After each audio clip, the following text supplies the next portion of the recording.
कि सास के शहरी अंदाज। निधि को विकास से प्यार तो था, पर वो शादी करके उसके साथ गांव में नहीं बसना चाहती थी। मुझे गांव अच्छा लगता है, पर दिक्कत यही है कि मैं वहां रह नहीं पाऊंगी। मुझे वहां के माहौल के बारे में कुछ भी नहीं पता है।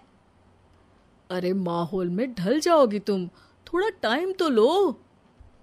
और विकास गांव में ही रह के ऑर्गेनिक खेती करता है, इतना अलग काम है। और यहाँ शहर में क्या है, कितना प्रदूषण और भीड़ है यहाँ। पर विकास यहाँ आके भी तो खेती कर सकते हैं ना। अरे शहर में एक प्लॉट लेने में जिंदगी भर की कमाई चली जाती है, खेत कैसे लोगे? सोच ले निधि, विकास गांव का है, वहीं उसका काम भी है। तेरे पास कोई नौकरी भी नहीं है, ना ही तुझे कभी काम करना था। उफ़ो, मुझे कुछ समझ में नहीं आ रहा, मुझे अकेला छोड़ दो। उसी दिन निधि विकास से मिलती है। यार, मेरे सारे दोस्त यही हैं। अरे दोस्त तो गांव में भी बन सकते हैं ना निधि। गांव के लोगों से कैसे दोस्ती कर पाऊंगी?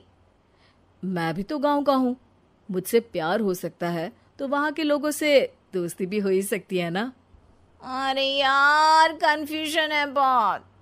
सोच लो निधि, शादी के मंडप पे छोड़ के मत जाना, वरना दोनों के परिवार की नाक कट जाएगी। अभी बोल दो, पत्रिका नहीं छपाते हैं। निधि के पास तो कोई चारा नहीं बचा। वो विकास से इतना प्यार करती है कि उसे छोड़ भी नहीं सकती। वो विकास के लिए गांव में शादी करके बसने को तैयार हो जाती है। जल्द ही दोनों की शादी हो जाती है। आई होप तुमको गांव में अच्छा लगेगा।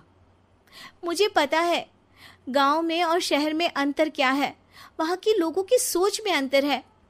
मुझे पता है कि कैसा लगेगा मुझे। तुम ये बिना देखे किसी चीज के बारे में कुछ भी सोचने की आदत छोड़ दो ना। निधि ने उस वक्त तो कुछ भी नहीं कहा, पर वो सोचती है कि सबको इस बात का एहसास तो करवाना ही पड़ेगा कि वो सही है। उसके दिमाग में एक तरकीब आई। उसने सोचा कि गांव के लोगों के लिए वो ऐसा काम करेगी कि आगे से उसे कोई किसी काम का बोलेगा ही नहीं। शादी के एक दिन बाद निधि की सास ने फरमाइश की। निधि बेटा, अपने हाथ से कुछ खाने का बना दे। बिल्कुल सासू माँ, थोड़ा सा रुकिए, अभी बनाती हूँ। ये सही मौका था निधि के पास ये बताने का कि गांव के लोगों और उसके रहन सहन में कितना अंतर है। रोटी सब्जी दलिया भाजी खाने वालों के लिए पिज्जा बना देती हूँ, तब इनको समझ में आएगा। न खा पाएंगी, न कभी कुछ बनाने की बात कहेंगे। थोड़ी देर में निधि सास के लिए पिज्जा बनाकर ले आती है। ये लीजिए माँ जी, आपके लिए मैंने ये बनाया है। इसे हम शहर में पिज्जा कहते हैं, है ना बेटा? है? आपको कैसे पता कि इसे पिज्जा कहते हैं? अरे पिज्जा को पिज्जा नहीं बोलेंगे तो क्या फ्रेंच फ्राइज कहेंगे? गांव की सास से ये सारी बातें सुन के बहू चौंक जाती है, लेकिन सास एक और ऐसी बात कहती है कि बहू जिसकी उम्मीद ही नहीं कर रही होती है। बहू, इस पिज्जा के ऊपर ओरेगानो मिला दे और थोड़ा चिली फ्लेक्स, मजा आ जाएगा। माँ जी, गांव में रह के भी आपको ये सब कैसे पता है? अरे यूट्यूब टीवी सब खबर रखते हैं हम भी। इंटरनेट है जहाँ, जानकारी है वहाँ। अरे वाह माँ जी।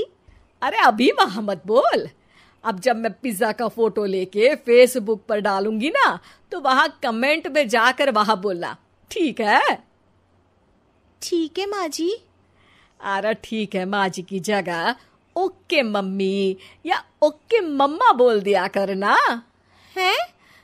ठीक है, मतलब ओके मम्मा। निधि का तो सर ही घूम जाता है। इतना शहरी बर्ताव तो शहर में रहने वाली निधि की माँ का भी नहीं था।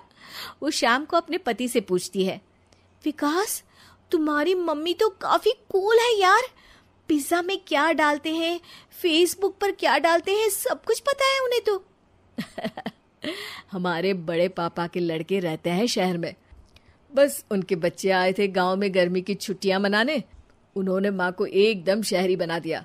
उनका फेसबुक अकाउंट भी है, इंस्टाग्राम भी है और टिकटॉक बैंड हो गया, वरना वो भी बनाती थी। तभी सास वहां आ जाती है। अरे निधि, मैं तुझे टैग नहीं कर पा रही हूँ, जरा मेरी फ्रेंड रिक्वेस्ट एक्सेप्ट तो कर दे। निधि की गांव को लेकर जो राय थी वो अपनी सासू माँ को देख के बिल्कुल बदल जाती है। और अब निधि भी सोशल मीडिया पे अपनी सास के साथ लाइव आती है और कमेंट बाजी भी करती है, ताकि सबको पता चले कि गांव में रह के भी उसका जीवन शहर जैसा ही है और उसके आसपास के लोग